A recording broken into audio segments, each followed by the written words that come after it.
오늘 말씀 주제는요. 이게 그 가요 가사의 그 제목인데 가요 가사 제목을 택한 게 아니고요. 그냥 제가 이렇게 하려고 했는데 가요 그 제목이 있더라고요. 이 제목은 사랑 참 어렵다라고 하는 주제입니다. 사랑 참 어렵다라고 하는 주제입니다. 말씀 한번 찾아보도록 하겠습니다. 마태복음 22장 37절부터 39절의 말씀입니다. 읽겠습니다. 시작. 예수께서 이르시되 내 마음을 다하고 목숨을 다하고 뜻을 다하여 주 너의 하나님을 사랑하라 하셨으니 이것이 크고 첫째 되는 계명이요 둘째도 그와 같으니 내 이웃을 내 자신같이 사랑하라 하셨으니 아멘. 여러분 사랑 받는 거 말고요. 여러분은 사랑받을 만한 존재이십니다. 하나님이 당신을 사랑하십니다. 라고 하는 말은 부담이 없잖아요. 받는 거니까. 근데 사랑하자 그러면 벌써 느껴지는 정서 있잖아요. 그냥 내가 좋아하고 내가 사랑할 수 있는 만한 사람들만 사랑하는 게 아니라 누구든 상관없이 주님 말씀하셨던 대로 이 말씀에 순종하기 위해서 사랑하자라고 이야기를 하면 벌써 제일 먼저 떠오르는 사람들은 사랑할 만한 사람보다는 사랑할 만하지 않은 사람들이 생각나면서 아유 그걸 어떻게 해 이런 생각이 찾아 들어온단 말이죠. 그러니까 우리 정서 속에요 사랑받는 건 괜찮은데 하는 건 굉장히 어렵다. 그것도 모든 이에게 형평성 있게 모든 일을 동일하게 사랑하는 거 이건 정말 어렵다라고 하는 생각을 갖게 되어진다는 거예요. 그러니까 내가 좋아하는 사람을 사랑하는 거 말고 예수님의 명령대로 사랑하라라는 성경적 의미의 사랑을 들으면 주님은 사랑할 만한 사람이 아닌 사람을 사랑하셨잖아요. 그러니까 이런 사랑으로 사랑하라는 거니까 되게 어렵고 부담으로 다가오기 시작한다는 거예요. 그래서 우리는 그 말씀에 순종하려고 하면 의문이 찾아 들어오고 궁금한 거예요. 온전히 사랑하는 게 가능해? 그래서 조금만 아니 공동체로 살면요 가정 공동체부터 시작해서 교회 공동체 그리고 내가 일하고 있는 사역 뭐 학교 뭐 회사 이런 공동체에 가면요 그 안에서 진짜 온전히 사랑하는 거 하나님이 나를 사랑하셨던 온전히 사랑하는 게 과연 가능할까? 이런 의문이 들어요. 그러니까 처음엔 좀 가끔 뜨거워지고 마음이 좀 부어졌을 때는 이렇게 하다가 가끔씩 이렇게 와 진짜 이 자식은 이거 진짜 안 변하는구나. 아니 언제까지 내가 주기만 해야 돼 이런 생각이 딱 찾아 들어오면요 사랑하고자 하는 의욕 자체가 상실이 돼요. 너무너무 힘든 거예요. 너무너무 버겁고. 그래서 온전히 사랑하는 게 과연 가능할까? 성경에서 말한 그 사랑을 과연 우리가 할 수 있을까라고 하는 의문이 찾아 들어온단 말이죠. 그래서 많이 궁금하고 많이 질문하는 게 하나님을 어떻게 사랑하는 거예요? 도대체 하나님을 사랑하라고 지금 명령하셨는데 사랑을 어떻게 하라 그러셨냐면 뜻과 마음과 목숨을 다하여서 너의 하나님을 사랑하라 하셨어요. 그럼 하나님을 도대체 어떻게 사랑하는 거예요? 사람을 사랑할 때는 어떻게 사랑하는 게 진짜 성경에서 말한 사랑이에요? 이렇게 이게 궁금한 거죠. 어떻게 해야 온전한 사랑으로 사랑할 수 있나요? 사랑이 너무 어려워요. 이런 생각들이 이런 정서들이 깔려 있어요. 그래서 우리가 그냥 추상적으로 서로 사랑합시다까지만 던지고 구체적인 방안을 제시 안 하는 이유는 뭐냐면 하면 할수록 선포한 저도 어렵고 그걸 듣는 여러분도 불편하고 어렵기 때문에 사랑하자 외에 구체적인 대안과 방안이 없는 게 아니라 선포하고 나면 부담스러워지는 게 서로 피차 어려워지는 거죠. 얘기하기가 참 어려워져요. 근데 또 그걸 그냥 넘어갈 수는 없잖아요. 말씀 순종하자고 우리가 함께 모였는데 이걸 또 그냥 넘어갈 수는 없는 거잖아요. 그러니까 이런 느낌과 정서를 가지고 있다 보니 사랑도 현실성이 없고 온전한 사랑도 해본 적 없는 것 같고 받아본 적도 없는 것 같아서 이해도 납득도 잘 안 되는 거죠. 그래서 사랑이란 것을 이해할 때 우리가 보통 온전한 사랑에 대한 경험이 없거나 온전한 사랑을 받아본 적이 없거나 이럴 때는요 그냥 연애 감정 자체가 사랑이라고 착각을 해요. 우리가 막 뜨겁게 타오르는 마음이 있잖아요. 갑자기 그 사람이 좋게 보인다든지 호감이 생긴다든지 이런 마음 자체를 사랑이라고 생각을 하게 되어지는 거예요. 근데 이건 착각이에요. 사랑의 한 부분일 수는 있겠지만 그것 자체 내 이 안에서 일어나는 어떤 호감, 좋아하는 감정, 연애 감정 자체를 사랑이라고 성경에서 이야기하신 적은 없어요. 그건 사랑의 표현 중 한 부분일 뿐이지 그것 자체를 온전한 사랑이라고 이해하기 시작하면 내 감정에 의해서 사랑할 수도 있고 없을 수도 있어요. 그리고 내 감정과 내가 바라보는 어떤 나에게 좋은 사람, 내가 편한 사람 이런 기준을 가지고 사랑할 수 있는 사람과 할 수 없는 사람을 구분짓는단 말이에요. 이거는 합당한 태도가 아니에요. 그래서 연애 감정 자체를 온전한 사랑으로 생각하면 안 된다는 거예요. 그래서 그렇게 이해하게 되어지는 뜨겁게 타오르다가 마는 연애 감정으로 사랑을 이해하면 사랑 참 어렵다라고 하는 공식이 그냥 당연한 거예요. 근데 사랑은, 성경에서 말하는 사랑은 뜨겁게 타오르다가 좋을 때도 있지만 안 좋을 때도 있는 이런 감정을 성경에서 사랑이라고 말한 적은 없다는 거예요. 그렇다면 하나님께서 사랑할 수도 없고 이해할 수도 없는 우리에게 사랑하라 라고 말씀하신 이 명령은 과연 우리에게 무리한 명령을 내리신 걸까요? 또 우리에게 현실성 없는 이야기를 하시는 걸까요? 과연? 근데 우리가 쭉 말씀에 지금 키퍼처치에서 해오는 주의설교를 들어보면 이건 결코 현실성 없는 이야기, 하나님의 말씀은 살아있고 활력이 있어서 우리에게 실제가 되는 말씀이라고 항상 나눴었어요. 그럼 그 설교의 흐름만 봐도 이건 절대 추상적인 이야기가 아니라는 걸 벌써 결론으로 찍고 시작하는 겁니다. 사랑할 수 있는, 사랑하라는 명령은 현실성이 없거나 동떨어진 이야기가 아니라 가능한 주제라는 거예요. 실제로 성경에서 말하는 온전한 사랑이 가능하다라는 거예요. 그러면 율법의 제1된 계명이 하나님을 사랑하는 것이라고 이야기하고 있단 말이에요. 그리고 이웃을 사랑하는 거라고 이야기하고 있어요. 그런데 이 사랑, 온전한 사랑은요, 사실 멀리 있지 않아요. 이게 뭔가 멀리 있어서 내가 그것을 도달하기 위해서, 거기에 이르르기 위해서 막 나를 갈고 닦아서 거의 성자 수준급이 되어야만 가능한 그런 일이 아니라는 거예요. 굉장히 가까이 있어요. 온전한 사랑은요, 굉장히 가까이 있어요. 누구나 할 수 있는 일이에요. 이것도 이해가 안 되시니까 좀 풀어가도록 하겠습니다. 자, 율법의 제1된 계명이 하나님 사랑하는 거고 이웃을 사랑하는 거라고 이야기했어요. 이건요, 율법의 조항, 즉 조문이 아니라 율법의 본질입니다. 그러니까 이 율법의 본질을 지킬 수 있는 요 마음이 준비가 돼 있으면요, 나머지 조문들은 어려운 일이 아니라는 거예요.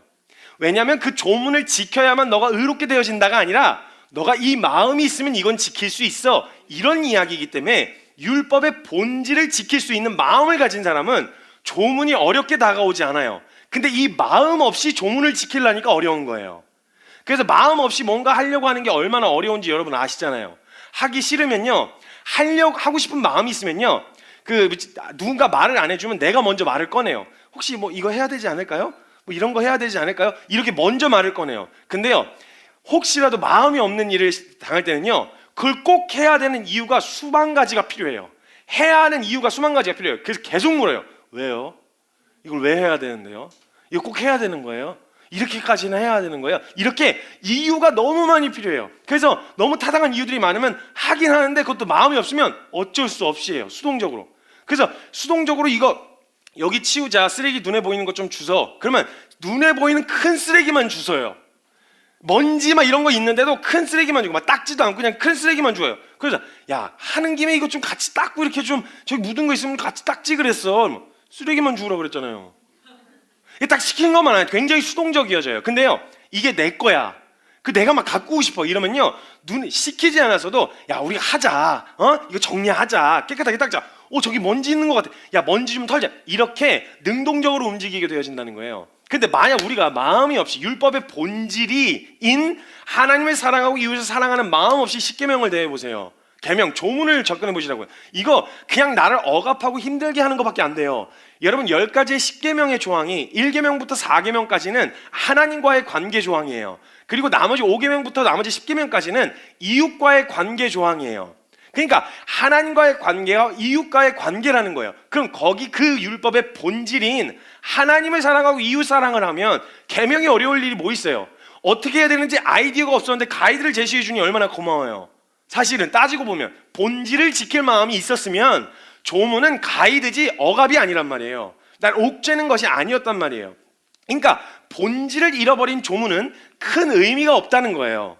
그냥 그 계명 하나하나 지키고 마음이 없이는 그 조문이 의미가 없다는 것을 이야기하는 거예요. 그래서 본질을 잃어버린 채 껍데기만 지켰던 바리새인들을 그렇게 책망하셨던 거예요.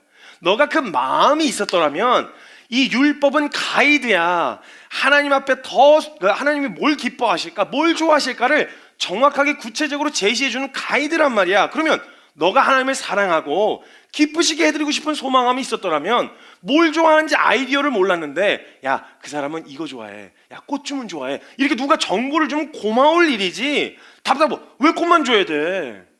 내가 주고 싶은 걸 준다고. 이렇게 할 일이 아니잖아요. 근데 우리가 율법의 조문을 대하는 정서가 어때요? 그래서 율법의 조문은 나쁜 게 아니에요. 잘못된 게 아니에요. 본질을 잃어버렸기 때문에 문제가 되는 것이지 조문 자체가 문제가 되는 건 아니라는 거예요.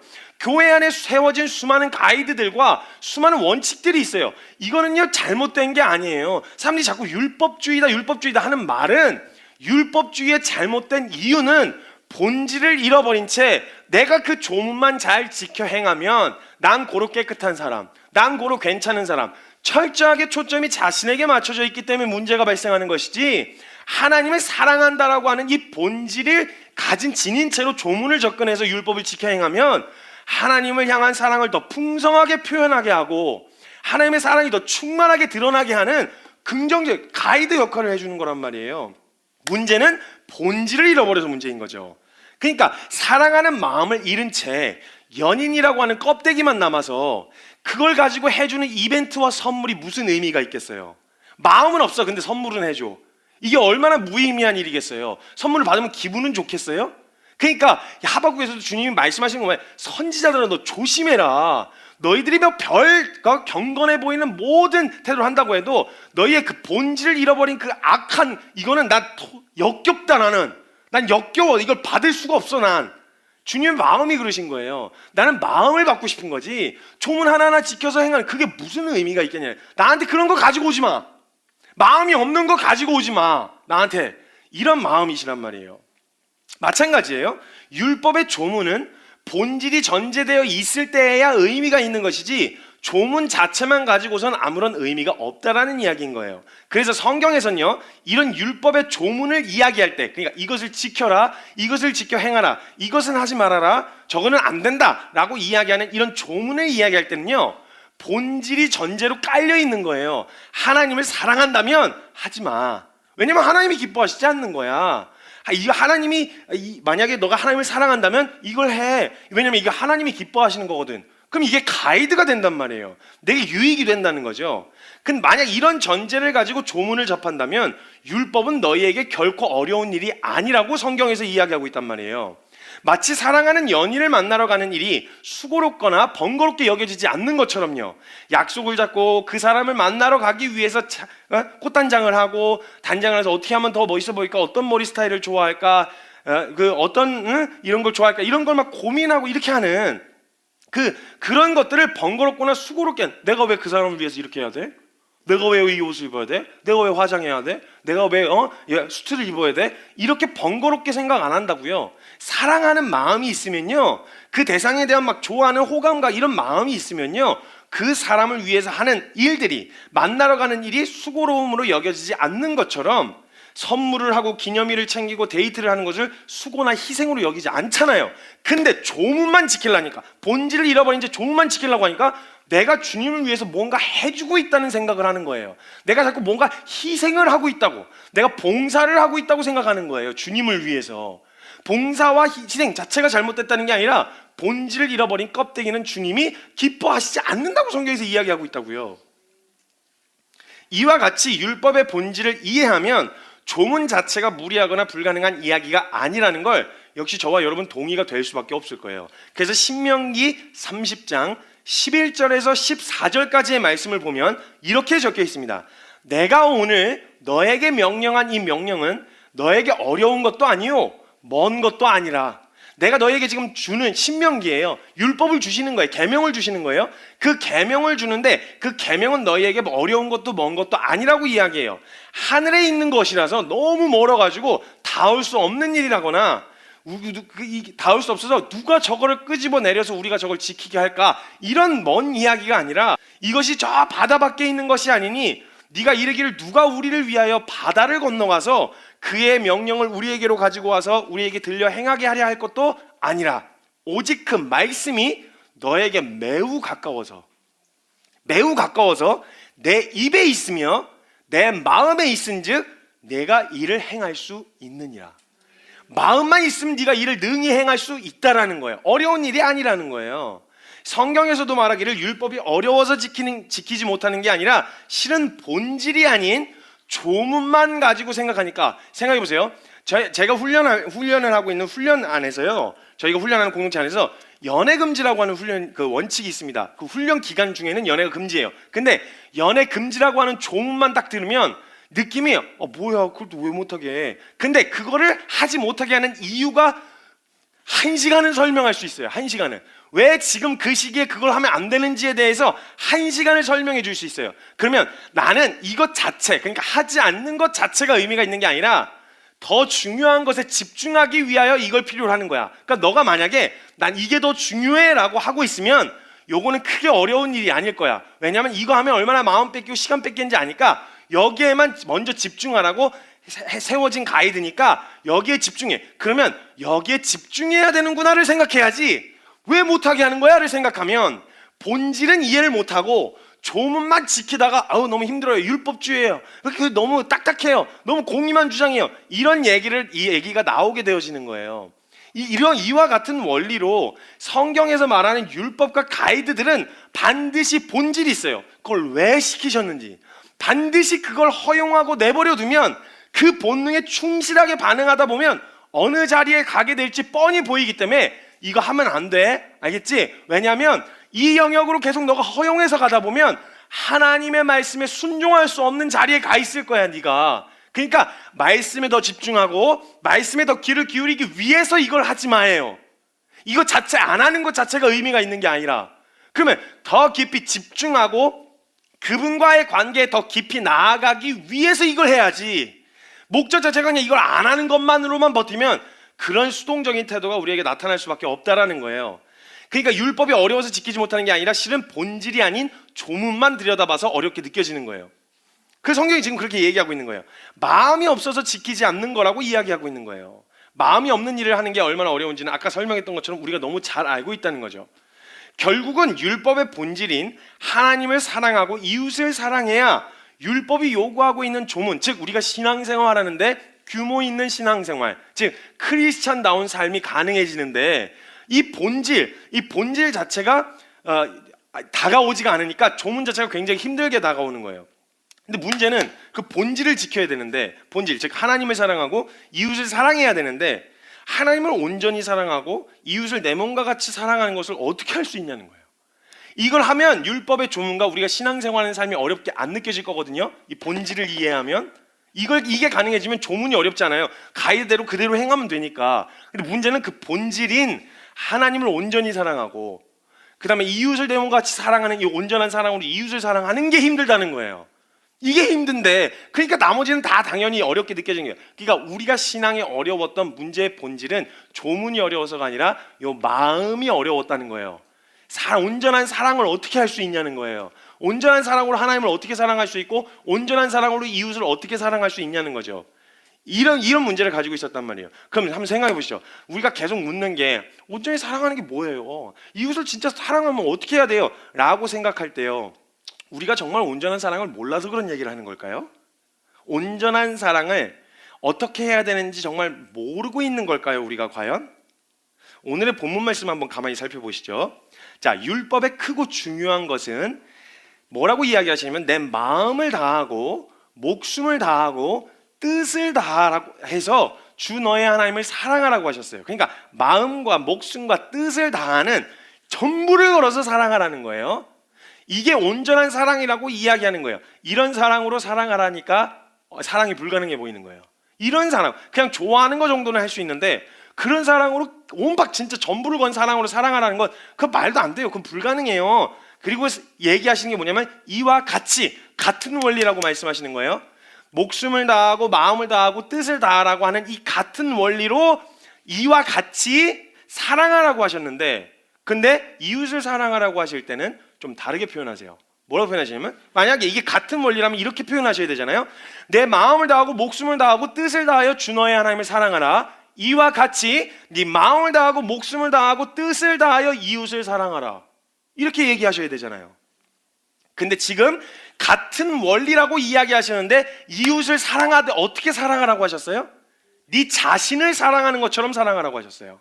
이웃을 사랑하라고 하시는데 같은 원리인데 내 마음, 뜻, 목숨 이렇게 표현하지 않으시고 뭐라고 표현하셨냐면 자기 자신을 사랑하는 것처럼 사랑하라고 말씀하신다는 거예요. 그러니까 마음을 다하고 목숨을 다하고 뜻을 다해 사랑하는 것과 지금 우리가 자신을 사랑하는 것과 같은 의미라는 거예요.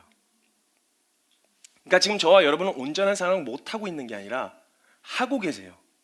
온전한 사랑을, 마음과 목숨과 뜻을 다한 사랑을 지금 하고 계시는 중이에요. 마음과 뜻과 정성을 다해 사랑하라. 이와 같이 네 자신을, 마음과 뜻과 목숨을 다해 네 자신을 사랑하는 것처럼 이웃을 사랑해라. 지금 이 얘기인 거예요. 이 말은 지금 우리가 우리 자신을 마음을 다하고 목숨을 다하고 뜻을 다해 사랑하고 있는 중이라는 거예요. 즉 온전한 사랑으로 누굴 사랑하고 있냐? 나를 사랑하고 있다는 거예요. 그렇다면 지금 하나님을 사랑하되 마음을 다하고 목숨을 다하고 뜻을 다해 사랑하라는 말은, 선교야, 저를 얘기할게요. 선교야, 너가 지금 온전한 사랑을 모르는 게 아니야. 온전한 사랑이 저기 멀리 있는 게 아니야. 네가 어느 정도 수준에 도달해야만 할 수 있는 사랑이 아니야. 넌 이미 하고 있어. 그 사랑을.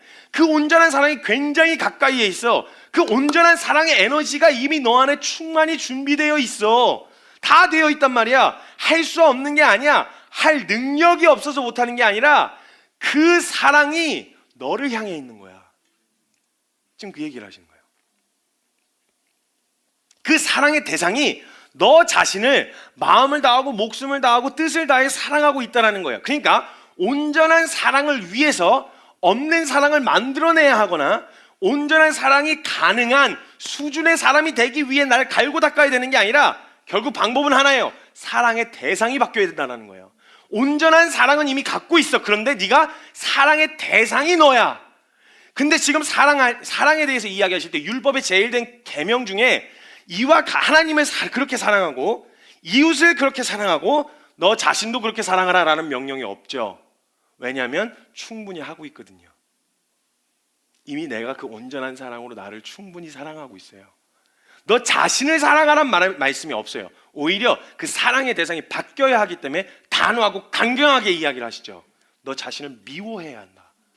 사랑의 대상이 바뀌지 않으면 안 된다는 이 얘기를 하시는 거예요. 지금 목숨을 내, 그러니까 온전한 사랑을 위해서는 정확하게 사랑이 뭔지를 너가 정확하게 알고 있어.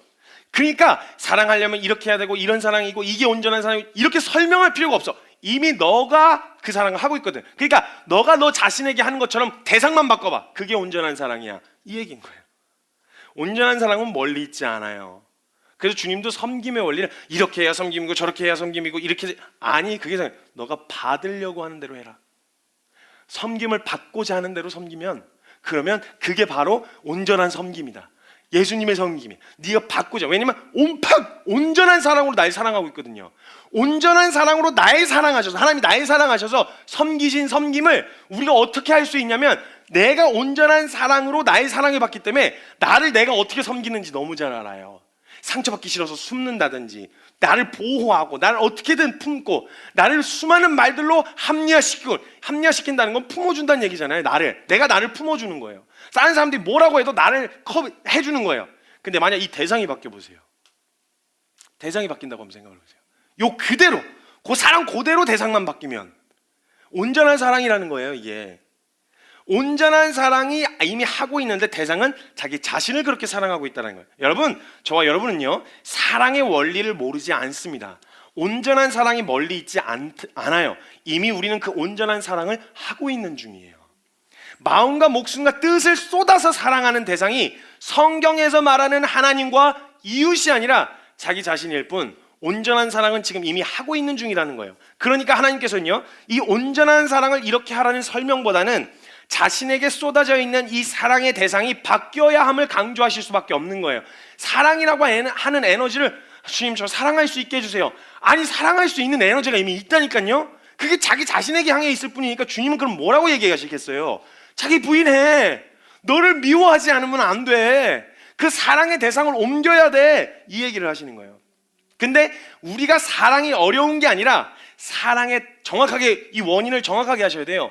문제 해결의 시작은 문제가 뭔지를 정확하게 아는 데서부터 시작한단 말이에요. 그러면 우리가 사랑이 어려운 이유는 사랑 자체가 어렵기 때문이 아니라 사랑의 대상을 바꾸기 싫어서인 거예요.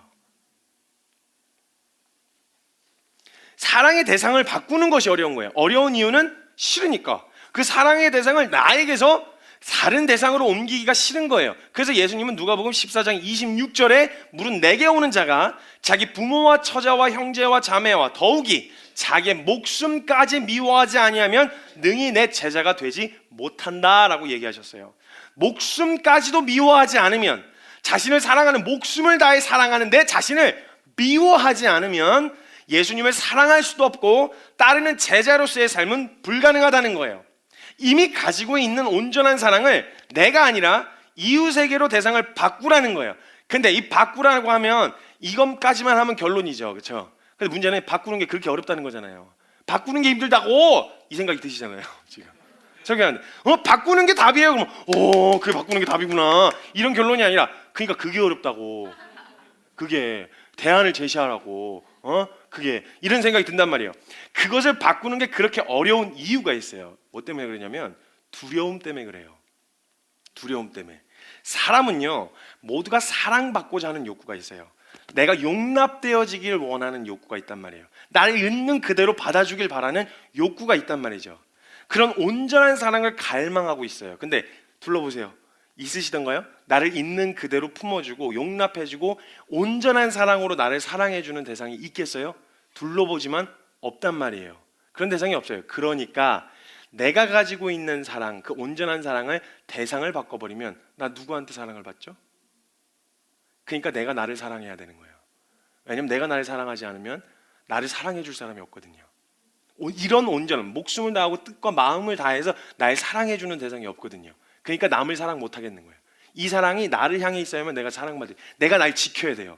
왜냐면 남이 날 지켜주지 않으니까. 어떻게든 나를 보호해야 되고 어떻게든 더 숨어야 되고 공격으로부터 나를 보호하려면 내가 날 사랑해야 돼요. 그러니까 이 사랑의 대상을 바꾸어주고 나면 내가 받을 온전한 사랑이 없다고 생각되어지는 거예요. 사랑받지 못할 것이란 두려움 때문에 그런 거예요. 온전한 사랑 안에 거하던 사람이, 인간이 죄로 말미암아 그 사랑으로부터 완전히 단절돼서 그 사랑을 체감할 수도 느낄 수도 없는 존재가 되어버렸잖아요. 그러니까 그 온전한 사랑이 충족이 되지 않으니까 내가 날 사랑하지 않으면 아무도 날 그렇게 사랑하지 않을 거라는 거예요. 난 사랑의 그 부재와 공허함 속에서 살아가야 된다고 생각하는 거예요. 그러니까 내가 내 사랑, 나를 사랑하는 이 사랑의 대상을 바꿀 수 없어요. 그럼 이 상태를 유지한 채 하나님 사랑하고 이웃 사랑하려고 해보세요. 그러니까 버겁죠. 내가 나도 사랑하고 거기다가 조금 떼어서 하나님도 사랑하고 거기다 조금 떼어서 이웃도 사랑하고, 그러니까 나만 온팍 사랑해도 모자른데 이걸 떼어서 하나님도 사랑하고 이웃도 사랑하라고 하니까 미치겠는 거예요. 완전히 너무너무 어려운 거예요, 이게 삶이. 이 두려움이 어디서부터 왔냐면 범죄함으로 인해서 우리를 온전히 사랑하시던 하나님과 단절로 비롯된 정서이고요, 죄인인 채로 살아가는 삶의 분위기와 환경 자체를 통해서 그 삶을 통해 갖게 되어진 하나님을 향한 오해, 사랑에 대한 오해 때문에 그래요. 사랑받을 만해야 사랑해주는 세속적 가치로 하나님을 오해하였기 때문에 생겨나는 두려움이라는 거예요. 그러니까 사랑받을 만하지 않다고 내가 스스로 생각되어지면 나 이외에는 그런 사랑으로 사랑해줄 대상이 없다는 생각이 드는 거예요. 심지어 하나님조차도, 하나님도 내가 이꼴하시는데 사랑하시겠어? 나도 내가 보기에도 내가 형편없는데 하나님 날 사랑하시겠어? 그러니까 누가 해? 이걸 이해해 줄 수 있는, 주관적이잖아요. 나는 이걸 이해할 수 있는, 나는 이해할 수 있는 내가 나를 사랑해야 되는 거예요. 못 바꾸네요. 두려워서.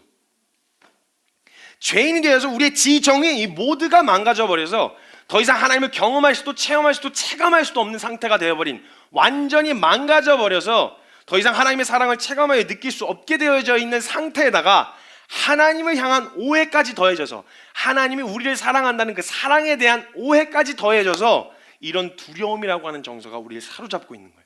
못 바꿔요. 왜냐하면 이걸 딱 내게서 떼어주서 대상을 바꾸는 순간 난 이제 더 이상 사랑받지 못할 거라는 거예요. 내가 날 사랑하지 않으면 아무도 날 온전한 사랑으로 사랑해 줄 수 있는 대상이 없다는 생각을 갖게 되어지는 거예요. 그런 강한 확신을, 그런 사랑을 받을 수 없다는 강한 확신을 갖게 되어진 거예요. 이런 죄인의 정서로 말미암아 내가 온전히 사랑받았다라는 것과 사랑받는 존재라는 걸 인지하지 못하고 느끼지 못할 때, 즉 온전한 사랑으로부터 멀어질 때 멀어질수록, 멀어지는 순간부터 멀어지니까, 그래서 그 온전한 사랑으로부터 멀어지면 멀어질수록 내가 나를 사랑하는 사랑이 짙어져요. 그럴수록 이기적이고 개인주의가 될 수밖에 없어요. 내 바운더리 안에 들어오면 안 돼. 온전한 사랑으로부터 멀어지면 멀어질수록 내가 나를 사랑하는 사랑이 더 짙어지는 거예요. 왜냐면 내가 나 아니고선 나를 사랑해 줄 대상이 없으니까. 시간이 지나면 지날수록 하나님을 부정하고 절대적으로 사랑하신다라고 하는 그 절대자의 사랑을 부정하기 시작하는 문화가 자리를 잡았어요. 그래도 중세시대에 타락했더라도 그땐 신을 부정하지 않았거든요. 근데 그 절대자를 부정하는 문화가 이미 다수가 되어진 이 상황 가운데서 절대자가 우리를 사랑하셨다는, 절대적인 사랑으로 우리를 사랑하셨다는 것까지 외면하게 되어지니까 내가 날 지켜야 되니까 나를 사랑하는 사랑이 짙어질 수밖에 없고, 시간이 지날수록 더 자기를 추구하고 더 자기를 사랑하고 더 깊이 자기를 연민하고 더 깊이 자기를 보호하는, 이게 더 짙어질 수밖에 없는 거예요. 이건 당연한 절차예요. 하나님을 부정하고 온전한 사랑으로부터 멀어질수록 내가 날 사랑하는 건 어쩔 수 없는 절차예요. 나를 향한 사랑이 그럼 짙어질수록 하나님과 이웃을 흘려보낼 사랑 자체가 없는 거예요. 그럴 여유가 없어요. 누굴 신경 써? 지금 내가 사랑을 받아야 되는데. 이런 마음인 거죠. 우리가 누군가를 사랑할 힘이 없다는 말은요, 그리고 사랑이 너무 어렵다고 말하는 말은요, 내가 사랑받지 못할 것에 대한 두려움이 크다는 거예요. 내가 있는 그대로 사랑받는 온전한 사랑으로 사랑받지 못할 것이라고 하는 두려움이 크기 때문에 누군가에게 주는 사랑이 어려워지는 거예요. 내가 이걸 주고 나면 누가 날 사랑해? 누가 날 사랑해 주냐고. 이런 정서예요. 예수 그리스도를 통해 보여주신 사랑이 없으면, 그런 사랑이 없거나 모르면, 그러면 모르겠는데 있는데도 이 두려움을 갖고 있다는 것은 그 사랑을 듣고도 내가 사랑받고 있다는 것을 체감하지 못했기 때문이라는 거예요. 여러분이 정말 하나님 당신 사랑하십니다 라는 말을 들을 때 정말 그 두려움으로부터 자유해서, 그러면 이건 이제 내가 가지고 있는 이 온전한 사랑은 나에게 쏟을 필요가 없네, 이걸 누구에게 나눠주지, 이런 생각이 드시나요? 이게 체감이 안 된다는 거예요. 듣긴 들었고 알긴 알겠는데 체감이 안 돼서 내가 확실하게 충족이 되지 않으니까, 그래서 죄인의 공허한 욕망을 말하는 게 아니에요. 죄인의 욕망을 말하는 게 아니에요. 이 온전한 사랑으로 충족되어져서 더 이상 내가 나를 사랑하지 않아도 되는 상태가 되어진다면 그러면 괜찮은데, 문제는 내가 나를 사랑하지 않으면 안 되는 거예요. 왜냐하면 아무도 나를 살피지 않기 때문에. 그 온전한 사랑이 체감이 안 되기 때문에요. 하나님과 단절되어 살던 고아와 같은 정서로부터 비롯된 마음이에요. 이게 이 상태를 내버려 둔 채 사랑하라는 명령을 따라 보려니 되겠어요? 안 되겠어요? 안 되죠. 안 되는 거예요. 어떻게든 내가 나도 사랑하면서, 그리고 하나님도 사랑하면서, 그리고 이웃도 사랑하는 것을 찾아서 사랑하려고 하니까, 나도 사랑하고 하나님도 사랑하고 이웃도 사랑하려니 당연히 부담스럽고 버거울 수밖에요. 나도 사랑하고 하나님도 사랑해, 나도 사랑하고 이웃도 사랑해. 이걸 어떻게 살아? 이거 얼마나 힘들어요. 그러니까 점점점 이웃하고 단절되는 거야. 더 이상 내가 이 사랑을 누군가에게 흘려보내. 소모전은 좀 그만하자. 소모하지 말자. 내가 나를 사랑하기에도 바빠. 너무 급급해. 충분하지 않아. 내 사랑도 충분하지 않으니까 내가 이걸 누군가에게 흘려보내야 되는 그런 소모전 하기 싫은 거예요. 그러니까 사람들하고 거리를 두기 시작하는 거예요. 더 이상 여기까지 넘어오지 마. 요즘 추세가 이제 막 글 같은 걸 넣으면 너가 너를 아끼기 위해서 불필요하게 너에게 스트레스를 주는 관계를 정리하라고 막 이런 글들이 되게 많이 올라와요. 포스팅들이 되게 많이 올라와요. 너를 위해 살라는 거예요. 내가 너를 사랑하라는 거예요. 온전한 사랑을 없으니까, 하나님을 제껴놓은 채 사랑받고자 하는 욕망을 어떻게 채우겠어요? 없으니까 내가 날 사랑해야 되는 거예요. 당연한 결과예요. 당연한, 하나님 없는 인생의 당연한 결과. 그렇다면 이 사랑의 대상이 바뀌려면 단 하나의 방법밖에 없어요. 이 사랑의 대상이 바뀔 수 있으려면 내가 먼저 이 사랑이 온전한 사랑으로 충족이 돼야 돼요. 온전한 사랑이 나를 충족시켜야만 사랑의 대상이 바뀔 수 있다는 거예요. 그렇지 않으면 절대 내가 나를 놓지 않아요. 여러분, 이 사랑이 말씀을 통해서, 은혜를 통해서 이 사랑이 여러분에게 충족되지 않으면요, 사람들로 하여금 사랑받고자 하는 욕구, 내가 나를 지키려고 하는 이 욕구는요 절대 놓지 않아요. 마지막까지 놓지 않는 거예요. 왜냐하면 그게 존재적인 두려움이거든요. 요한복음 15장 13절에 사람이 친구를 위하여 자기 목숨을 버리면 이보다 더 큰 사랑이 없다고 이야기하고 있어요. 더 큰 사랑이 없는 온전한 사랑으로 채워져야 내가 나를 놓을 수가 있어요. 그래서 우리를 온전한 한 사랑으로 사랑하셨다는 복음이 아니고서는 사랑의 대상이 바뀌는 일은 불가능해요. 온전한 사랑으로 사랑하셨다라고 하는 사실이 이야기하는 게 진리, 즉 복음이거든요. 그 복음이 없이는 사랑의 대상이 바뀌는 건 불가능해요. 근데 하나님과 단절된 정서 때문에 우리가 느낄 수 없게 되어진 것이지, 여러분 기억하셔야 돼요. 하나님이 우리를 향한 하나님의 온전한 사랑은 늘 향해 있으셨어요. 체감을 못했을 뿐이지. 이건 진리예요. 성경이 그렇다고 이야기를 하고 있어요. 복음을 통해서 우리가 변하게 되어지는 건요, 우리가 사랑할 수 있는 사람이 되어지는 게 아니고요, 더 이상 내가 나를 사랑하지 않아도 되는 충분한 사랑을 받은 자가 되는 게 그게 복음이 가져다 준 결론이에요. 내가 나를 갈고 닦아서 성품과 인격이 갈고 닦여서 누군가를 여유롭게 품을 수 있고 섬겨줄 수 있는, 이건 온전한 사랑 아니에요. 이건 사랑 아니에요. 진짜 사랑, 온전한 사랑으로 사랑하려면요, 충분한, 더 이상 내가 날 사랑하지 않아도 목숨과 마음과 뜻을 다해 사랑하는 그 사랑이 나를 향하지 않아도 될 만큼 이미 충분하게 충족이 되어진 존재, 이 존재. 그래서 이걸 어디다 쓸 데가 없어요. 옛다 이러면서 그냥 막 흘려보낼 수 있는 사랑을 그냥 막 이런 존재가 되는 게 복음이 가져다 준 결과지, 내 변화가 아니라는 거예요. 그 사랑을 쏟아부어 주시는 게 복음이지, 내가 변하고 내가 어떻게 달라지고 내가 좀 더 성장한 이런 정도의 수준을 복음이 주신 변화라고 이야기하지 않았어요. 성품 조금 바뀌고 인격 좀 달라진 이런 정도를 복음이 주신 능력이라고 얘기 안 하셨다고요. 복음의 능력은요, 하나님의 사랑이 부음받아서 로마서 이는 연단은 소망을 이루는 줄 알미라. 이 소망이 우리를 부끄럽게 하지 아니함은 성령이 주신 성령으로 말미암아 하나님의 사랑이 우리의 마음에 부음받는다는 거예요. 그냥 쏟아부으신다는 거예요. 그 쏟아부어서 너무 넘쳐가지고 내가 나를 사랑할 필요가 없어. 과부하야 이미. 그러니까 이 사랑을 어디다 주지? 만나는 사람마다 줄 수밖에 없는 거예요. 가져.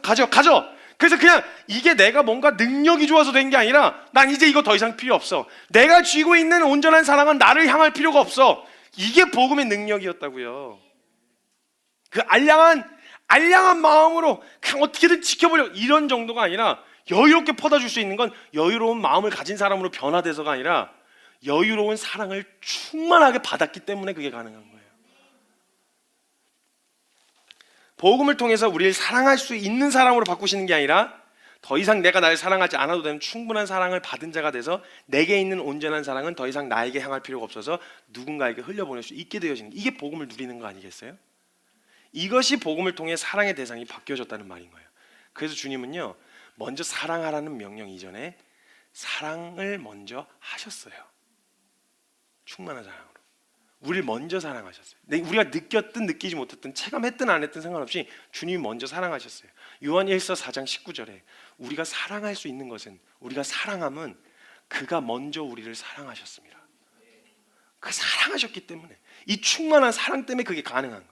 그 사랑으로 계속 사랑하셨고 사랑에 오셨기 때문에 율법, 즉 하나님을 사랑하고 이웃을 사랑하라는 명령을 우리에게 내리실 수 있었던 거예요. 야, 이미 너에게 충분한 사랑이 흘러가고 있어. 이미 너에게 주어지고 있어. 그러니까 너는 그 명령을 하는데 이웃을 사랑하고 그 사랑으로 하나님을 사랑, 이게 불가능한 명령이 아니야. 이게 가능한 명령이야. 왜냐하면 사랑을 안 하신 채로 너가 충족시켜서 흘려보내줘가 아니라 네가 가지고 있는 사랑을 나눠서 쪼개서 3등분 해가지고 너한테, 하나님한테, 이웃한테 이렇게 흘려보내라는 게 아니라, 너는 너가 신경 쓰지 마. 넌 내가 지켜.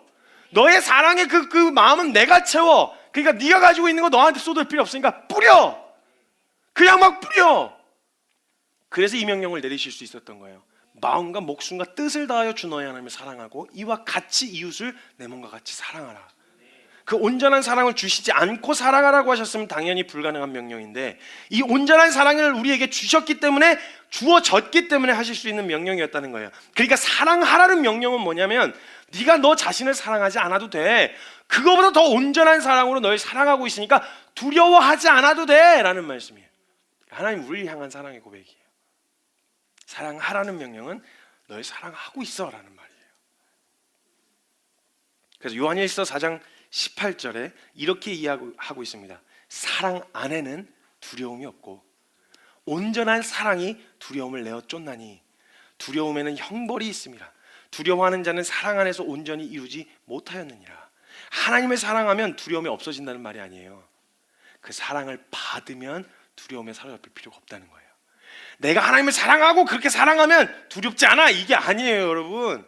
그 온전한 사랑을 받게 되어지면 사랑받지 못할 것이라는 두려움에 사로잡혀서 거기에 목말라서 공허함에 이것저것 채워보려고 몸부림치는 이런 몸부림을 하지 않아도 된다는 거예요. 뭐 중단할 수 있다는 거예요.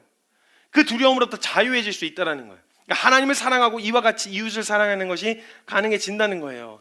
근데 이런 사랑을 받고 있다는 걸 아예 모르면 당연히 나를 먼저 챙길 수밖에 없는 거예요. 이기적이어질 수밖에 없는 거예요.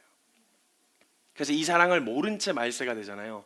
이 사랑이 제대로 이 사랑을 잊어버리고 하나님을 제끼는 말세가 되면 이런 일이 일어날 거라고 하셨어요. 디모데후서 3장 1절에서 2절에 넌 이것을 알라. 말세에 고통하는 때가 이르면 무슨 일이 일어나면 사람들이 자기를 사랑하며, 왜냐하면 그 온전한 사랑으로부터 멀어지니까, 그 온전한 사랑으로 사랑하시는 하나님을 멀리하게 되니까 자기를 사랑하고 돈을 사랑하고 자기를 자랑하고 교만하고 비방하고 더 벽을 칠 수밖에 없는 거예요. 관계에 벽을 치고, 왜냐면 내가 날 사랑해야 되니까. 남들한테 나눠줄 여유가 없어. 내가 날 챙겨야 돼. 거역하며 감사하지 아니하며 거룩하지 아니하며.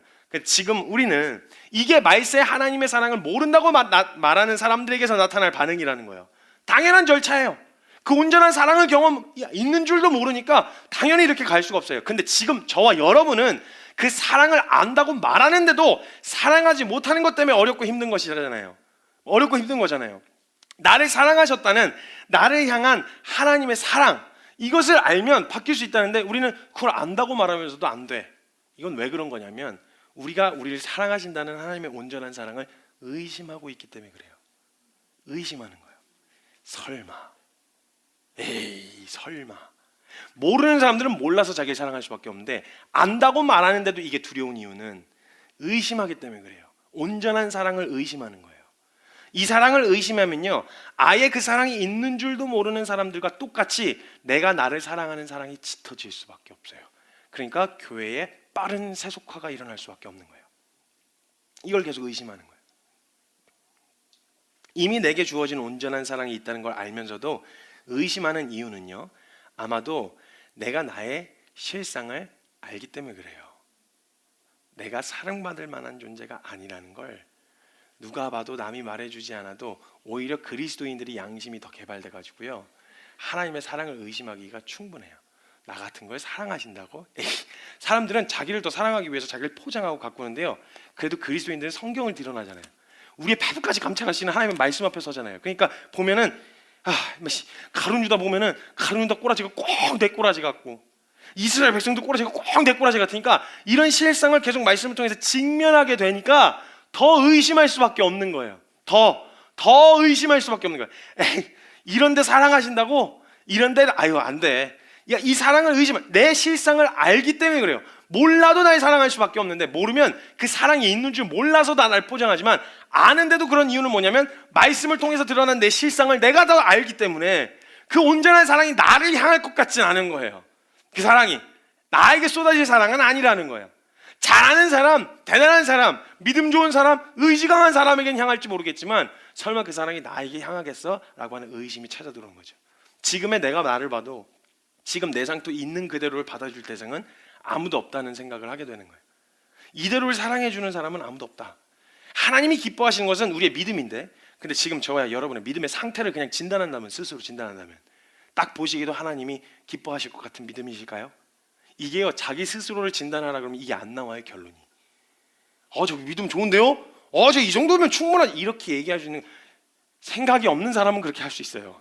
개념이 없으면 그게 가능한데요, 조금이라도 진지하게 고민해 보면요, 이게 뭐 하는 놈일까 싶어요.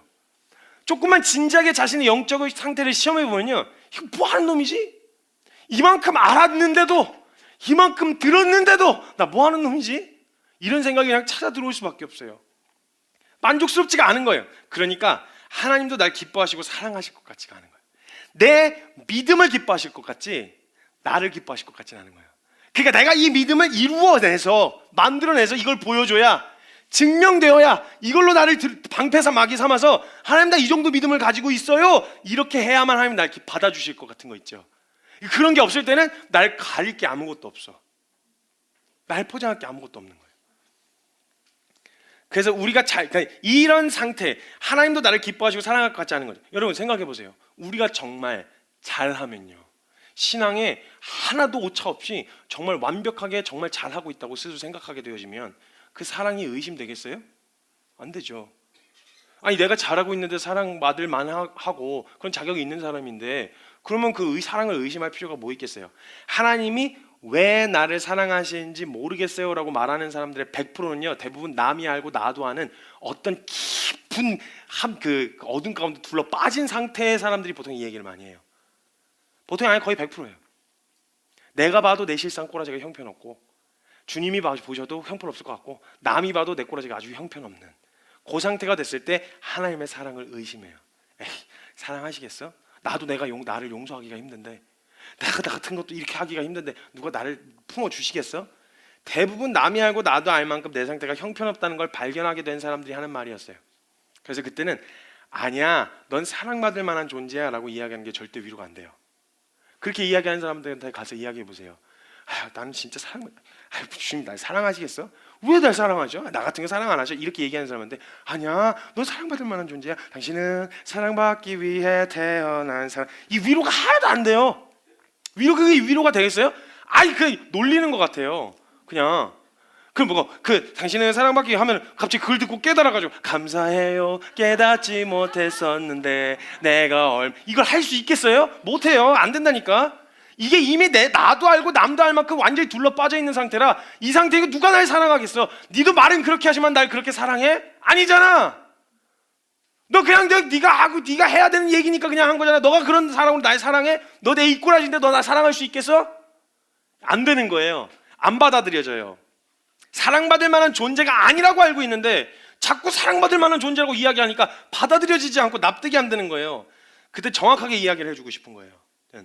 맞아, 네 그 상태는 절대 사랑받을 만하지 못한 상태야. 넌 그런 상태로는 절대 사랑받을 만한 상태가 아니야. 네 존재 자체가 사랑받을 만하지가 않아. 네 하는 꼬라지를 봐. 네 하는 상태를 봐. 또 여기서 결론 내리면 안 돼요. 이걸 또 여기서 결론 내리면 안 돼. 큰일 나요. 맞아, 네 자식아, 내가 그거 네가 하고 싶었어, 내가 이게. 그래서 막 서로 축복하는데 흩어져 갖고 당신은 사랑받지 못할 만한 존재입니다. 내가 이 얘기 꼭 해주고 싶었는데요, 당신 아주 그냥 이것도 집에 가서 가정에 가고 부부에게 또 하시고 막 이런 거 하시면 안 돼요. 저 지금 그 얘기를 하려는 게 아니에요. 맞아, 너의 그 상태는 지금 절대 사랑받을 만하지 못한 존재야. 그런데도 사랑하셨으니 진짜 온전한 사랑이잖아. 너가 사랑받을 만해서 사랑했으면 사랑받을 만한 이유가 있으니까 사랑받은 거야. 근데 만약에 너도 알고 남도 알고 다 아는, 넌 절대 사랑받을 만한 존재가 아니라는 걸 너가 너무 잘 아는데도 한결같이 변함없이 사랑한다고 이야기하고 있으면 그거야말로 진짜 온전한 사랑 아니야? 여러분, 그 상태야말로 온전한 사랑을 확인할 수 있는 상태라는 거예요. 잘한 거? 잘못한 거 아니에요. 잘한 건데 잘한 건 잘해서 사랑받고 칭찬받을 수 있어요. 그럼 못하면이 두려운 거잖아요. 안 되면, 내 상태가 망가지면, 내 꼬라지가 형편 없어지면, 바닥을 치면, 내 믿음이 흔들리면, 이래서 의심하는 거잖아요. 근데 그 의심 가운데서 그 의심을 듣고 그 의심이 확신으로 바뀌게 되어지는 건 이런 상태인데도 사랑하시는 온전한 사랑. 그래서 하나님이 사랑을 언제 확증하셨는 줄 아세요? 죄인 되었을 때 사랑하셨어요. 죄인 되었을 때 사랑하신 거예요. 너희가 죄인 되었을 때 그리스도께서 너희를 위하여 죽으심으로 하나님께서 우리에 대한 자신의 사랑을 확증하셨느니라. 그 상태로 나 하나님의 사랑을 의심하세요. 하나님의 사랑을 의심하라고. 나 같은 걸 사랑하겠어? 나 같은 걸 누가 품어주겠어? 나 같은 걸 누가 품어줘? 그럼 그 의심을 가지고 성경을 보세요. 나와 같았던 사랑받을 자격 없었던 이스라엘을 어떻게 기다리셨는지. 그때야말로 성경 가운데 드러난 온전한 사랑이 저와 여러분에게 체감되는 순간이란 말이에요. 그 사랑을 의심할 수밖에 없고, 나밖에 나를 사랑해 줄 사람이 없다라는 생각을 갖게 되어져서 어떻게든 악착같이 내가 날 사랑하고 나를 붙들고 그냥 나를 흘려보내줄 여유가 없어서 교회를 다니고 십자가를 걸어놓고 그 사랑을 이야기한다고 하는 교회 공동체 안에서도 누굴 돌아볼 여력이 없어. 내가 날 사랑해 주지 않으면 안 되니까. 그래서 사람들한테 밉보이고 싶지 않아서 가면 쓰고 그런 척, 거룩한 척, 경건한 척, 깨끗한 척 하면서 십자가를 걸어놓고도 은혜 입은 죄인들이 모여서 나 같은 걸 사랑하셨대요라는 감탄이 아니라 내가 그런 사랑을 받을 만한 자격을 갖춘 사람이 되어야 하는 그런 피곤한 삶을 교회 와서도 살면 언제 진리를 누리겠어요? 언제 성경에서 말한 진리를 알지니 진리가 너희를 자유롭게 하리라 라고 말한 이 진정한 자유를 언제 경험해 보겠냐고요. 사랑하는 여러분, 그 의심으로부터 자유할 때 사랑의 대상이 바뀔 수 있는데요, 그 의심으로부터 자유할 수 있는 것은요, 내가 사랑받을 만한 사람이 되기 위해서 노력하는 게 아니에요. 그럼 성경에서는요, 내가 사랑받을 만한 존재가 아니라는 것을 발견하게 된 상태를 어떤 상태라고 말하고 있냐면, 그때야말로 너가 너희를 향한 하나님의 온전한 사랑을 체감할 수 있는 상태다.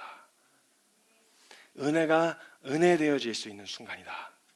로마서 5장 20절에는 죄가 더한 곳에 은혜가 넘쳤다고 이야기해요. 너희에게 은혜가 은혜될 순간이야. 죄인 되었다는 걸 처절하게 체감하고 실감하게 되어졌을 때, 형편없는 내 꼬라지를 발견했을 때, 그때 그리스도께서 우리를 위하여 죽으셨다고? 그것을 통하여 하나님이 우리를 향한 자신의 사랑을 확증하시는 순간이야. 그런 상태야 라고 성경은 이야기하고 있어요. 근데 이 성경을 갖지 못하고 붙들지 못한 사람들에게 대안이 없잖아요. 어떻게 해야 되겠어요? 그런 나라도 내가 나를 사랑해야지.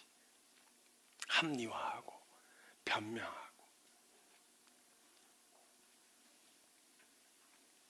내 꼬라지가 형편없어서 내가 나를 사랑하고 하나님의 사랑을 의심했던 거였는데, 성경은 그걸 뭐라고 이야기하냐면, 내 꼬라지가 형편없어서 나를 사랑하시는 하나님의 사랑을 확증할 수 있는 기회라고 말하고 있단 말이에요. 나를 향하신 하나님의 온전한 사랑을 의심하는 그 의심으로부터 자유하는 방법은 재밌게도 놀랍게도 사랑받지 못할 그 상태 있죠. 그 상태로 주님 말씀 앞에 서고 주님 앞에 섰을 때 경험할 수 있는 사랑이에요. 그 상태 그대로 하나님 앞에 서는 거예요. 즉, 내가 사랑받을 만한 사람이 되어서 하나님 앞에 서는 게 아니라 절대 사랑받을 수 없는 상태 그대로 하나님 앞에 나아가야 된다는 거예요. 내 무력함, 나의 죄됨, 내 연약함, 죄인됨, 그 있는 모습 그대로 주님 앞에 나아가야 된다는 거예요. 사랑하는 여러분, 지금까지 제가 같이 함께 말씀을 나눠와서 어떤 말씀의 맥락으로 이야기하는 줄 아시지만, 전 이걸 합리화하자는 말이 아니에요. 우리의 연약함을 적당한 말로 합리화하자. 하나님 그럼에도 우리 사랑하시니까 그래도 괜찮아, 이런 얘기를 하는 게 아니에요. 그럴 수 있지만 그래도 된다는 말이 아니라는 얘기를 계속 하잖아요. 그런 이야기를 하는 게 아니에요. 근데요, 그 죄인됨, 나의 무력함, 나의 연약함, 나의 죄됨, 그 있는 모습 그대로 주님 앞에 나아갔을 때, 발가벗겨진 창녀가 행음하다가 붙잡혀서 예수님 앞에 내쳐졌으니 반쯤 벗겨진 채로 주님 앞에 섰을 그때야말로 하나님, 난 너를 사람들이 보는 것처럼 바라보지 않아. 널 정죄하던 사람들 다 어디 갔니? 난 그런 마음으로 널 바라보지 않아. 그 반쯤 벗겨진 상태로 끌려온 그 여인에게 예수님이 그제서야 하나님이 그 사랑받을 만해서 깨끗한 존재여서가 아니라 그럴 때에도, 그런데도 사랑하셨다니, 이 사랑을 어떻게 체감하지 않을 수 있겠어요? 온전한 사랑을 경험하기 위해서는요, 저와 여러분 상태에 있는 모습 그대로 주님 앞에 서는 방법밖에 없어요. 감추고 꾸미고 덧칠하고 가면 쓰진 게 아니라 그 상태 그대로, 지금 상태 그대로 있잖아요. 무서우면 무서운 상태 그대로, 두려우면 두려운 상태 그대로, 딴 데로 가지 마세요. 그 우리의 문제가 되는 게 그 연약함이 드러난 그 순간에 다른 걸 붙잡아서 그래요. 다른 걸로 얼른 나를 가리고 다른 걸로 얼른 숨어버려. 이게 문제가 되는 거지. 여러분, 그 상태 그대로 주님 앞으로 직행하는 거예요. 벌거벗겨지신 예수님 십자가 앞으로 가는 거예요. 그 상태로 주님 앞에, 말씀 앞에 섰을 때 주님 말씀을 통하여 이렇게 이야기하시는 거예요. 잘 왔어. 난 의인을 부르러 온 게 아니라, 난 깨끗한 놈들 부르러 온 게 아니라 난 죄인을 부르러 온 거야. 잘 왔어. 너가 내 앞에 설 자격이 있는 사람이야. 자격이 있는 존재야. 설 자격이 있어. 왜냐면 난 죄인을 부르러 온 거니까. 로마서 5장 8절에 우리가 아직 죄인 되었을 때 그리스도께서 우리를 위하여 죽으심으로 하나님께서 우리에 대한 자신의 사랑을 확증하셨다. 내가 사랑받을 자격이 없는 채로 하나님 앞에 섰더니 나를 향한 사랑이 더욱 온전한 사랑이었다는 것을 알게 되어지는 거예요. 사랑하는 여러분, 그 의심으로부터 자유하게 되어졌을 때야 비로소 온전한 사랑으로, 내가 가지고 있는 그 온전한 사랑이 더 이상 나를 향하지 않아도 되는 상태가 되는 거예요. 그럴 때 그 사랑으로 하나님을 사랑하고 그 사랑으로 이웃을 사랑하는 거예요. 온전한 사랑으로 하나님 사랑, 이웃 사랑이 가능해진다는 거예요. 우리가 누군가를 사랑하고 있다면요, 그건 무슨 말이냐면, 그것은 나에 대한 사랑이 충족되었다는 걸 이야기하는 거예요. 내가 대단한 사람이라는 걸 증명하는 게 아니고요, 내가 누군가를 사랑하고 있다면, 하나님을 사랑하고 이웃을 사랑하고 있다면, 그건 저는 이미 충분해서요, 주님 사랑이면 충분해서 이 사랑 저한테 향할 필요가 없어요. 흘려보낼 수 있어요. 하나님의 사랑이 드러나고 그 은혜가 드러나지 사랑하고 있는 내가 드러나지 않아요. 우리가 누군가를 사랑하고 있다면 그 사랑이 충족된 충분한 사람을 사랑, 없는 거 뜯어서 나눠주는, 코 한쪽도 나눠먹는 이런 게 아니라 그 사랑이 그냥 충만해서 이걸 어디다 나누지? 어디에 흘려보내지? 하는 거예요. 여러분이 사랑할 수 없는 사람을 사랑하려고 나아갈 때, 그래 주님도 나를 그렇게 사랑하셨는, 이런 마음이 아니고요. 그런 마음으로 사랑하는, 막 어쩔 수 없이 사랑하는 게 아니고요. 이미 이 사람이 사랑받을 만한 사람인지 아닌지 상관없어요. 나한텐 남아 돌아서 넘쳐나서 그냥 흘려주는 거예요. 그냥 네가 나한테 받을 만한 사람이고 사랑받을 만한, 내가 이 섬김을 받을 만한 사람이라서 주고, 그렇지 않은 사람에게는 막 어려운 힘겨운 사람이 아니라 그 사람이 어떻든 상관없어요. 난 이미 충만하니까. 그 사람에게 던져줘도 또 있는 걸, 그 에너지가 또 있는 걸 그냥 주는 거예요. 이게 이웃을 사랑하라는 이웃사랑의 핵심이었어요. 온전한 사랑에 충족되어지는 사람, 이 사람이 가능한 게 바로 하나님의 사랑, 이웃사랑인 거예요. 하나님 사랑, 이웃사랑 하라는 명령은 먼저 네가 이 온전한 사랑 안에 거하라 라는 명령과 같은 명령입니다. 그 온전한 사랑 앞에 함께 나아갈 수 있었으면 좋겠습니다. 시간 잠깐 같이 기도합시다. 사랑하는 여러분, 오늘 우리는 그 온전한 사랑을 누리기 위해 나아가야 합니다. 집에 돌아가서 혹은 일주일의 삶을 살아갈 때 이웃을 사랑할 수 있는, 하나님을 더 사랑할 수 있는 나로 갈고 닦는 수고로움이 아니라 하나님의 온전한 사랑에 잠겨야, 잠기는 자리에 나아가는데 힘써야 되는 거예요. 잘했을 때 잘한 거예요. 코티 잘못했다고 하겠어요? 잘한 건 잘한 거예요. 잘하셨어요. 정말 잘한 거예요. 하나님이 기뻐하셨을 거예요. 잘한 우리의 모습을 보시면서 하나님 정말 기뻐하셨고, 이미 잘했을 때나 못했을 때나 상관없이 하나님이 온전히 사랑하고 계셨기 때문에 잘해서 사랑받은 게 아니라 그냥 사랑하신 거예요. 그냥 오늘 내가 잘했을 뿐이었고, 그때는 그냥 주시는 사랑 그대로를 누리면 돼요. 근데 진짜 온전한 사랑이 내게 체감되어지는 순간이 언제냐면요, 내가 사랑받을 수 없을 것 같은 상태 있잖아요. 어쩌면 지금 이 자리에 계신 저와 여러분 가운데 지금의 상태요, 전혀 사랑받을 수 없을 것만 같은 상태 있잖아요. 그 상태, 내가 나를 용서하기도 참 어렵고, 내가 이런 꼬라지를 하고 사람들에게도 사랑받을 것 같지가 않고, 나도 내가 나를 사랑하기가 참 어려운, 내가 나를 용서하기가 참 어렵고 답답한 그 상태 있잖아요. 그 상태요. 내가 주님 앞에 사랑받을 만한 자격을 갖추고 나아가면 아마도 주님은 온전히 사랑하셨는데 나는 어떻게 느낄 거냐면, 이런 사람에게는 그 삭시 은혜로 여겨지지 않고 보수로 여겨지는 것처럼, 아, 내가 사랑받을 만해서 사랑받았다고 생각할 거예요. 근데요, 진짜 형편없는 꼬라지로 남들은 다 잘 나가고 믿음 좋고 의지도 좋고 다 경건하고 너무 멋진 모습으로 주님 앞에 섰는데, 너덜너덜한 채로 이건 뭐 사람 앞에 내놓을 만한 것도 없고 주 앞에 내놓을 만한 것도 없는 그 상태로 멋쩍어서 어디 갈 데 없고 멋쩍어서 주님 앞에 섰는데, 그 주님이 마치 돌아온 당자를 기다리시듯 버선발로 뛰쳐나오셔서 기다렸다고, 내가 널 기다렸다고, 내가 그래서 온 거라고 끌어안아 주시는 그 사랑 안에 거하게 됐어요. 그걸 경험하게 되면요, 야, 이거야말로 온전한 사랑 아니에요? 이미 온전한 사랑으로 사랑하고 계셨는데, 잘했을 때나 못했을 때나 사랑하고 계셨는데, 내가 그걸 체감할 때가 언제냐면 나도 알고 남도 알 만큼 형편없이 망가진 그 상태, 그 꼬라지일 때요. 그때요, 감추면 안 돼요. 그때요, 숨으면 안 돼요. 자꾸 다른 경건한 종교의 옷을 입고 경건한 척 거룩한 종 꾸미면 안 돼요. 그거 보고 싶어서 모인 거 아니에요. 사랑하는 여러분, 우리가 오늘 이 자리에 나올 땐 나 같은 거 이런 자복과 통회함이 있어야 돼요. 나 같은 걸 사랑하신다고? 하나님이 나 같은 걸 그 앞에 그 꼬라지를 한 채로 하나님 앞에 섰더니, 그렇게 선 우리에게 너 왜 그랬어? 라고 묻질 않으시고, 하나님이 그럼에도 불구하고 사랑하셨다는 그 온전한 사랑을 우리에게 표현하신다면,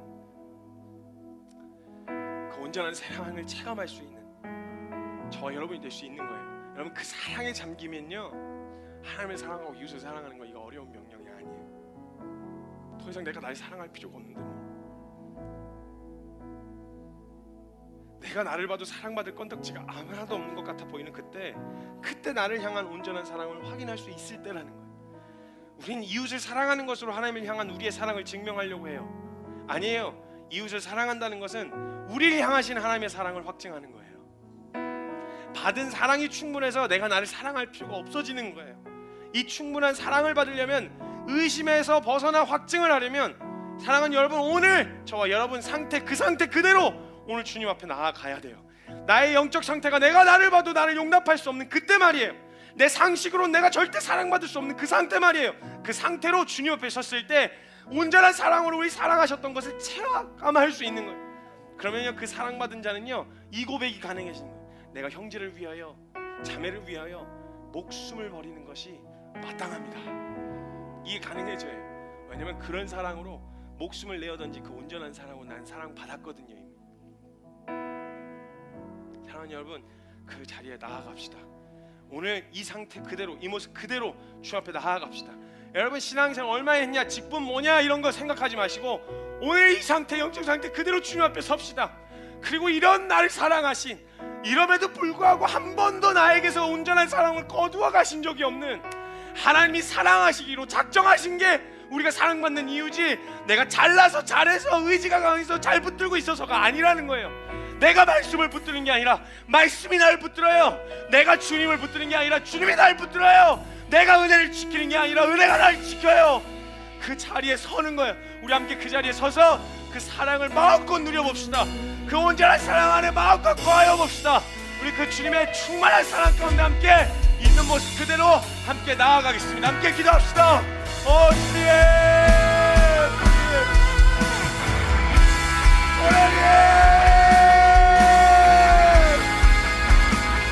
한 가지만 더 기도합시다. 한 가지 더 기도하고 싶은 마음이 들었습니다. 아직도 마음에 이 마음을 열지 못하고 주님의 그 온전한 사랑 가운데 거하니 나아가기가 참 두려운 분들이 있을 수도 있습니다. 그 행음하다 잡힌 여인이 아마도 예수님의 그 사랑을 처음부터 받아들이기에는 어려웠을 거예요. 당황스러웠을 거예요. 모두가 다들 자신의 욕망에 의해서 자신을 대하고 자신에게 호감을 표현하는 듯 했지만 결국 다 자신의 정욕을 위해서 그렇게 했었던 거였어요.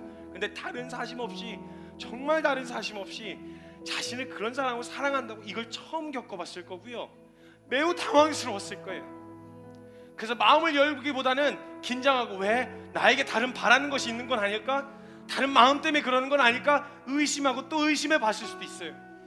여러분 가운데 그런 의심이 찾아 들어와서 아직 그 주님의 온전한 사랑을 받아 누리기에는 마음을 열기가 주저되어지고 망설여지는 분이 계실 수도 있어요. 사랑하는 여러분, 오늘 한번 믿져야 본전이죠. 그 온전한 사랑 가운데 나아가는 일이, 어차피 사람들 가운데 그런 사랑 없다고 인정하고 살아왔다면 오늘 마음 열고 주님 앞에 나아가는, 한 번만 마음을 열고 그 온전한 사랑 안에 한번 나아갈 수 있는 시간이 되셨으면 좋겠어요. 당황하지 않으셔도 돼요. 당혹스러워하지 않으셔도 돼요. 그 하나님이 여러분을 사랑하셨다는 이 사랑의 고백이, 우리가 서로 흔히 하는 이 고백이 우리 흔한 고백이 되지 않았으면 좋겠어요. 적어도 우리 교회 안에서 하나님이 당신을 사랑하신대요, 하나님 형제님을 사랑하세요, 하나님이 자매님을 사랑하세요 라는 고백은 우리가 흔히 인사치레로 하는 고백이 아니라, 그 고백을 들을 때마다 하나님이 날 사랑하셨다고요, 나 같은 거 주님이 사랑하셨다고요, 그게 그냥 감격이 되어지고 감사가 되어지는 우리 그런 은혜의 고백이 됐으면 좋겠어요. 우리 만나고 헤어질 때마다 하나님 당신 사랑하신대요, 하나님 자매님 사랑하신대요, 이 고백을 함께 나눴으면 좋겠고요. 나눌 때마다 이 고백이 우리에게 다른 의미로 다가왔으면 좋겠어요. 하나님, 오늘 마음을 열고 주님 앞에 나아갑시다. 한 번 더 기도할 때는요, 하나님 저 진짜 그냥 한번 나와봤어요. 수없이 사람에 치이고 사람의 상처받고 그러느라 온전한 사랑으로 사랑해줄 사람이 없다고 생각해서 사실 제 마음 가운데 아직도 의심이 거치진 않아요. 근데 오늘 한번 주님 앞에 나와왔어요. 하나님 진짜 온전한 사랑이 무엇인지 저에게 가르쳐주세요. 한 번만 마음을 열고 우리 주님의 사랑 앞에 나아갔으면 좋겠습니다. 우리 겸손한 마음으로 꾸밈 없이 있는 모습 그대로 오늘 다시 한번 주님 앞에 그 사랑 앞으로 함께 나아가시는 기도로 우리 함께 주님 앞에 함께 나아갑시다. 기도합시다. 예, 감사합니다 주님. 주님의 의심을 거두고